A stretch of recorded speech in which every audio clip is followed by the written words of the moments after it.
அனைத்து விதமான பிரச்சனைகளுக்கும் 11 நாட்களில் தீர்வு காண ஸ்ரீ மாரியம்மன் ஜோதிட நிலையம். தொடர்புகளுக்கு 0091 990 816 585 6. ஜாழ்ப்பாணம் காங்கேசத்துறை நாகப்பட்டினம் பயணிகள் கப்பல் இடைநிறுத்தம் வெளியானது காரணம். சஜித்தால் ஒருபோதும் அருரவை தோற்கடிக்க முடியாது. ரணில் பகிரங்கம். காலி மாவட்டத்தில் சஜித்தின் கூட்டத்திற்கு ஏற்பட்ட நிலை. வவுனியாவில் தேசிய மக்கள் சக்தியின் ஜனாதிபதி வேட்பாளர். முல்லைத்தீவு மாங்குளம் பகுதியில் இடம்பெற்ற கண்ணிவெடி விபத்தில் 4 பணியாளர்கள் படுகாயம். இளைஞர்களுக்கு அழைப்பு விடுத்துள்ள சஜித்.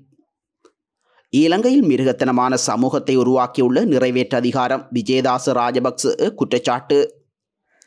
ஆசிரியர்களின் சம்பள அதிகரிப்பு தொடர்பில் வெளியான புதிய தகவல். கப்பலில் போதிய அளவு எரிபொருளின்மை காரணமாக நாகப்பட்டினத்துக்கும் காங்கேசன்துறைக்கும் இடையிலான கப்பல் போக்குவரத்தானது திடீரென இடைநிறுத்தப்பட்டுள்ளது. கடந்த சில வாரங்களுக்கு முன்னர் இந்த கப்பல் சேவையானது உத்தியோகபூர்வமாக ஆரம்பிக்கப்பட்டது. இந்த நிலையில் குறித்த கப்பலானது நேற்று காலை நாகப்பட்டினத்திலிருந்து புறப்பட்டு காங்கேசன்துறையை வந்தடைந்துள்ளது. இவ்வாறு வந்த கப்பலானது காங்கேசன்துறையிலிருந்து நாகப்பட்டினத்திற்கான பயணத்தை ஆரம்பிப்பதற்கு பயணிகளுடன் தயாராகியுள்ளது. இருப்பினும் கப்பலில் போதிய அளவு எரிபொருளின்மை காரணமாக அந்த பயணமானது திடீரென இடைநிறுத்தப்பட்டுள்ளதுடன் பயணத்திற்கு தயாராக இருந்த பயணிகள் ஏமாற்றத்துடன் திரும்ப நேரிட்டுள்ளமை குறிப்பிடத்தக்கது. தேசிய மக்கள் சக்தியின் தலைவர் அனுரகுமார திசாநாயக்கவை தோற்கடிக்க எதிர்க்கட்சி தலைவர் சஜித் பிரேமதாசவால் முடியாது என்பதை கூற விரும்புவதாக ஜனாதிபதி ரணில் விக்ரமசிங்க தெரிவித்துள்ளார். மதுகமையில் நேற்றைய தினம் 5/9/2024 அன்று இடம்பெற்ற பிரச்சார கூட்டத்தில் கலந்து கொண்டு கருத்து தெரிவிக்கும் போதே அவர் மேற்கண்டவாறு குறிப்பிட்டுள்ளார்.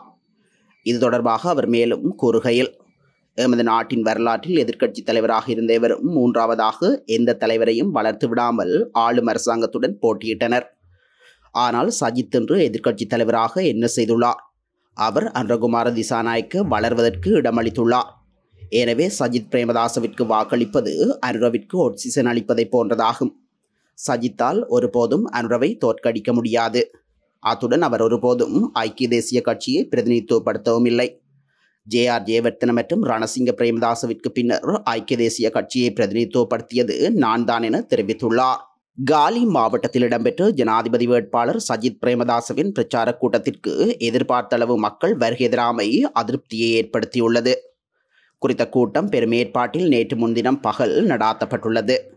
அத்துடன் கூட்டத்தில் கலந்து கொள்வதற்காக வேறு மாவட்டங்களிலிருந்து மக்கள் பேருந்துகளில் அழைத்து வரப்பட்டுள்ளனர். எனினும் கூட்டத்தில் கலந்து கொள்ள எதிர்பார்த்த அளவு மக்கள் வருகை தராமை சஜித் தரப்பில் அதிருப்தியை ஏற்படுத்தியுள்ளது.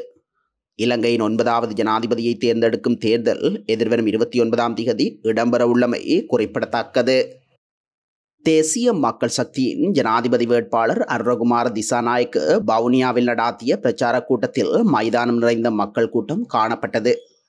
குறித்த கூட்டம் வவுனியா குருமன்காட்டில் அமைந்துள்ள கலைமகள் விளையாட்டு மைதானத்தில் நேற்றைய தினம் 5/9/2024 அன்று இடம்பெற்றுள்ளது. மக்கள் விடுதலை முன்னணியின் மாவட்ட அமைப்பாளர் உபாலி தலைமையில் இடம்பெற்ற இந்த கூட்டத்தில் ஜனாதிபதி வேட்பாளர் அனுரகுமார திசாநாயக்க கலந்து கொண்டு உரையாற்றியிருந்தார். இந்த கூட்டத்தில் பல்வேறு பகுதிகளிலிருந்தும் 2000க்கும் மேற்பட்ட பொதுமக்கள் கலந்து கொண்டிருந்தமை குறிப்பிடத்தக்கது. முல்லைத்தீவு மாங்குளம் துணுக்காய் பகுதியில் மனிதநேய கண்ணிவெடி அகற்றும் பணியில் ஈடுபட்டிருந்த பணியாளர்கள் 4 கண்ணிவெடி விபத்தில் படுகாயமடைந்துள்ளனர். இந்த சம்பவம் நேற்று மதியம் இடம்பெற்றுள்ளது. குறித்த வெடி விபத்தில் மனிதநேய கண்ணிவெடி அகற்றும் பணியில் ஈடுபட்டிருந்த 4 பெண் பணியாளர்கள் படுகாயமடைந்துள்ளனர். இதன்போது தங்கராசா ராஜேஸ்வரி வயது 43, கதிரேசு கவிகலா வயது 40, கிஷோர் மோகனாம்பாள் வயது 39, சிவரூபன் தமிழினி ஆகியோரை இவ்வாறு படுகாயமடைந்துள்ளனர். அத்துடன் படுகாயமடைந்த 4வரில் 3 மாங்குளம் ஆதார வைத்தியசாலைக்கு கொண்டு செல்லப்பட்டு மேலதிக சிகிச்சைகளுக்காக கிளிநொச்சி மாவட்ட பொது வைத்தியசாலைக்கு மாற்றப்பட்டுள்ளனர். கொள்கை வகுப்பதிலிருந்து நாட்டின் தலைமைத்துவம் வரை இனமத பேதமின்றி இளைஞர்களை வலுவூட்டுவோம் என எதிர்க்கட்சி தலைவர் சஜித் பிரேமதாச தெரிவித்துள்ளார். கொழும்பில் நேற்று இடம்பெற்ற ஐக்கிய மக்கள் சக்தியின் இளைஞர் கொள்கை பிரகடன வெளியீட்டு விழாவில் கலந்து கொண்டு உரையாற்றும் போதே எதிர்க்கட்சி தலைவர் இவ்வாறு தெரிவித்துள்ளார்.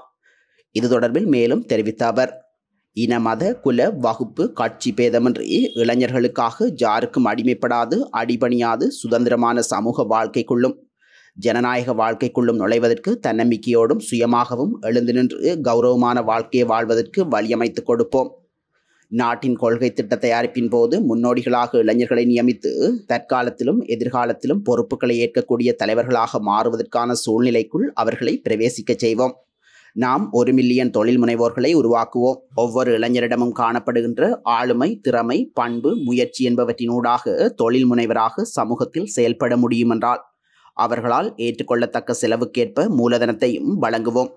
அத்தோடு 1 மில்லியன் தொழில் முனைவோர்களை உருவாக்குகின்ற போது அவர்கள் பொருளாதார வளர்ச்சியின் முன்னேற்றத்திலும் பொருளாதார அபிவிருத்தியிலும் பங்காளர்களாக மாறுவதோடு தலைவர்களாகவும் மாறுவார்கள் என எதிர்க்கட்சித் தலைவர் மேலும் சுட்டிக்காட்டினார்.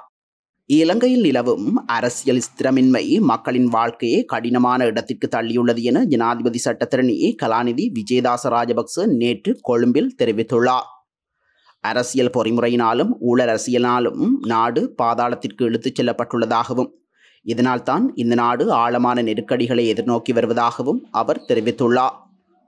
கொழும்பு 7 உள்ள இலங்கை அறக்கட்டளை நிறுவனத்தில் நேற்று 5/9/2024 அன்று காலை இடம்பெற்ற ஒரு முறையான நாடு என்ற ஜனாதிபதி தேர்தல் விஞ்ஞாபனத்தின் வெளியீட்டு விழாவில் அவர் இதனை குறிப்பிட்டுள்ளார். ஆசிரியர்கள் மற்றும் அதிபர்கள் உட்பட அரச ஊழியர்களின் முன்மொழியப்பட்ட சம்பள அதிகரிப்புகளை அறிவிக்கும் சுற்றறிக்கையை செப்டம்பர் 21 முன்னர் வெளியிடுமாறு இலங்கை ஆசிரியர் சங்கம் அரசாங்கத்திடம் கோரிக்கை விடுத்துள்ளது. ஊடகவியலாளர்களிடம் பேசிய சங்கத்தின் பொதுச் செயலாளர் ஜோசப் ஸ்டாலின் சுற்றறிக்கையை வெளியிடுவது தேர்தல் சட்டத்தை மீறும் செயல் அல்ல என்றும் சுட்டிக்காட்டியுள்ளார். தொடர்ந்தும் அவர் கூறுகையில், ஜனாதிபதி ரணில் விக்ரமசிங்க அரசியல் மேடைகளில் கூறுவது உண்மையாக இருக்குமானால் தேர்தல் திகதிக்கு முன்னதாக சுற்றறிக்கை ஒன்று வெளியிட வேண்டும்.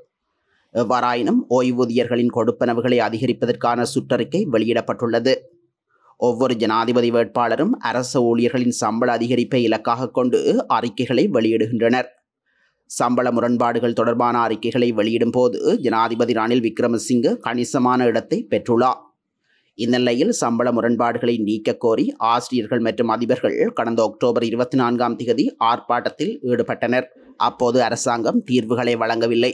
ஆனால் அவர்களுக்கு கண்ணீர் புகை மற்றும் நீர்த்தாரை பிரயோகங்களை நடாத்தியது. இது தொடர்பாக பல்வேறு அரசியல் மேடை விவாதங்கள் இந்த நாட்களில் பல்வேறு வேட்பாளர்களால் நடத்தப்படுகின்றன. முன்னதாக தேவையான சம்பள அதிகரிப்புக்கு வரி அதிகரிக்கப்பட வேண்டும் என்று ஜனாதிபதி கூறினார். ஆனால் இப்போது அரசாங்கம் உடனடி சம்பள அதிகரிப்புக்கு செல்ல பேச்சுவார்த்தைகளை ஆரம்பித்துள்ளது என விமர்சித்துள்ளார்.